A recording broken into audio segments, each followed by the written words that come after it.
The Réti opening. It's a chess opening that starts with the move one knight to f3. Sounds simple, right? Don't let that fool you. This opening is a quiet storm. It was pioneered by the Czech master Richard Réti.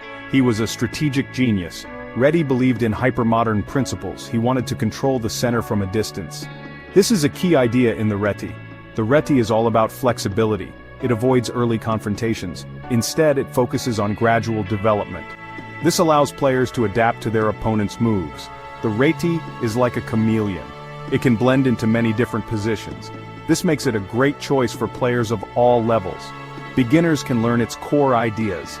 Experienced players can use it to surprise their opponents. The beauty of the Réti lies in its subtlety. It doesn't force any particular responses from black. This can lead to a wide variety of games. This makes it an exciting opening to play. It's full of surprises. The Réti opening is all about indirect control. White doesn't rush to occupy the center with pawns. Instead, they use pieces to exert influence. This creates a more fluid and dynamic game. Black has more options to respond. This makes it harder for them to prepare against the Réti. One of the key principles of the Réti is pawn breaks. These are moves that open up the position. The most common pawn breaks in the Réti are c4 and d4. These breaks can happen at different times. It depends on black's setup. This flexibility is what makes the Réti so strong. The adaptability of the Réti is another major advantage. It can transpose into other openings. For example, it can lead to positions similar to the Queen's Gambit. Or it can turn into a King's Indian attack. This keeps black guessing. They won't know what to expect.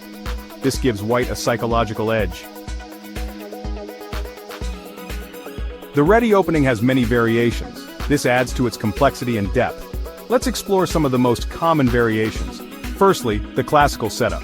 Black develops their pieces naturally. They try to challenge white's center. This leads to a classical game. Both sides will have chances to attack. Secondly, the Fianchetto variation. Black develops their bishop on g7. This aims to control the long diagonal.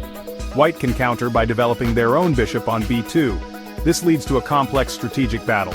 Lastly, the reversed King's Indian. Black sets up like in the King's Indian defense. But they are playing black. This creates an unbalanced position. White has more space on the queen side. Black has more space on the king side.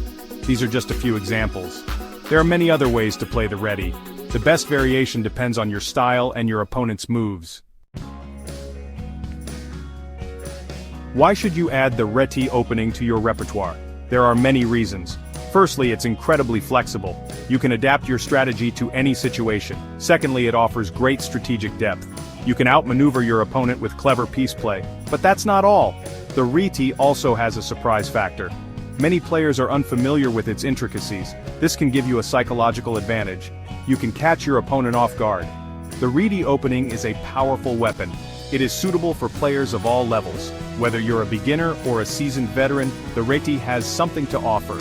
So next time you're looking for a new opening to try, give the Réti a shot. You might be surprised at how strong it is.